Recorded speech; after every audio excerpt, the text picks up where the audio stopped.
আমরা বিভিন্ন ধরনের ফসল এখানে আবাদ করি।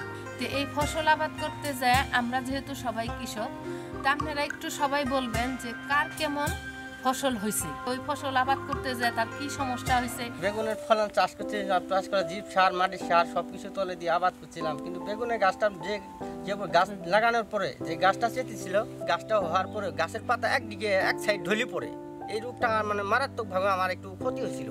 3 বিঘে মাটি আমি মানুষের চিনে বর্গা নিছি, সেই মরিচে 2 বিঘে টিকছে ভালোভাবেই, আরেক বিঘে মাটি একবারে অনেক গাছ মরছে। আমি ভুট্টা লাগাইছি, খুবই ভালো জাতের একটা বীজ পাইছিলাম। এই বীজটা হয়েছে আপনার পাইনিয়র 3355 একটা বীজ দিছিল, তার মধ্যে না হলো আমরা 25 থেকে 30টা কৃষক লাগাইছি। লাগানোর পরে আমার ক্ষেতটা খুবই অনেক ভালো হয়েছে। তাহলে আজকে আমরা কি শিখলাম সবাই জানতে।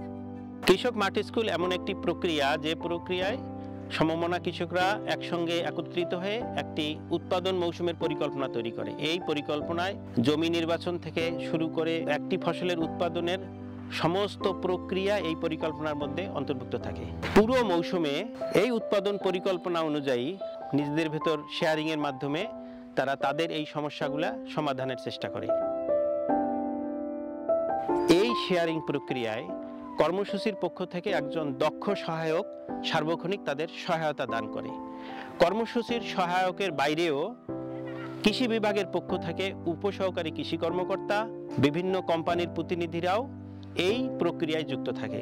মূলত আমাদের দেশ হলো কৃষি প্রধান দেশ।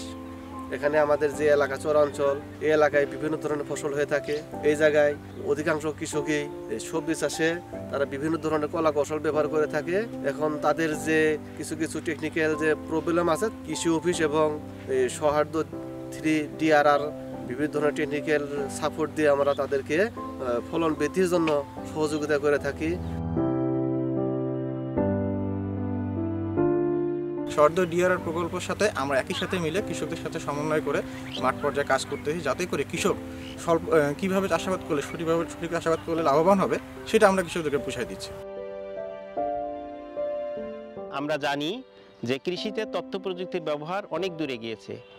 এর মাধ্যমে ঘরে বসে অনেক কম খরচে কৃষির অনেক সমস্যার সমাধান পাওয়া যায়। কিন্তু চরাঞ্চলের প্রান্তিক কৃষকরা এই সুবিধা সম্পর্কে অনেক কৃষক এটা জানতো না। আমরা কৃষক মাঠ স্কুলের মাধ্যমে তাদেরকে এই প্রক্রিয়াটা সম্পর্কে আমরা অবগত করছি, ক্ষমতায়িত করছি, যাতে করে একজন কৃষক আরেকজন কৃষকের কাছে শেখার পর তারা নিজের জমিতে সেটা প্রয়োগ করে এবং প্রয়োগের মাধ্যমে একটা সিদ্ধান্তে উপনীত হয় যে কোনো একটি সমস্যা সমাধানের জন্য কোন প্রক্রিয়াটা ওই এলাকার জন্য বাস্তবসম্মত। তো এই যে তাদের ভিতর একটা শিকন প্রক্রিয়া এই কৃষক মাঠ স্কুলের মধ্যে আমরা চালু করেছি।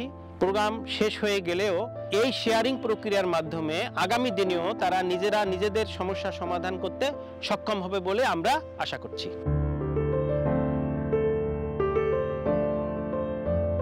12 বছর এত মরিচ আবাদ করি। এই মরিচের অন্য জাত করা হয়, ভালো ফলনই পাই। এই বছর দোকানদারের পরামর্শ নতুন একটা জাত করা হয়েছে, নতুন জাত মাউন্ট গ্রিন। এটা করি মানে হয়েছে কম তো একদা দিয়ে আছে, মিটিংয়ে যাই, কৃষি ওই সময় কথাবার্তা কয় শুনি। এর যে কৃষি অফিসার আছে ওর পরামর্শ দিয়ে গেলে নতুন জাত আগামীতে চেষ্টা করবো ওই জাত করার জন্য। গতবার ভুট্টা লাগাছিলাম, তো ভুট্টা এরম ভুট্টা হয় নাই। ভুট্টা মেলাতে আমি নজ খাসি গতবার। এরপর মাইসে পরামর্শ নিছি, কৃষি মিটিংয়ে গেছি, মানুষ আলোচনা করছে, শুনছি না গোতে ভুট্টা বীজও ভালো, গাছও ভালো আছে। গাছ হিসেবে দেখা যায় ফলনে ভালোই হবো বছর। আমি এখানে 10 কাঠা মাটি টমেটো চাষ করছি। উন্নত জাতের একটা ভালো বীজ সংগ্রহ করছি। যে বীজটি আমার এটিআই কোম্পানি থেকে বিউটিফুল আমার এই টমেটোটা বীজটা আমি সংগ্রহ করে মাচা পদ্ধতিতে টমেটোটা চাষ করছি আমি। এখানে ফলনও ইনশাআল্লাহ ভালোই হয়েছে। ইজি ডালিং আমি 30 মন বিক্রি করছি, 1200 টাকা মন। আর ইনশাআল্লাহ আমার জাংলায় এখনও 100 মন মতো ফলন হবে আশাবাদ। সৌহার্দ্য 3DRR প্রকল্পের মাধ্যমে আমরা ভালো বীজ পাচ্ছি এবং চাষাবাদ করে অনেক লাভবান হচ্ছি।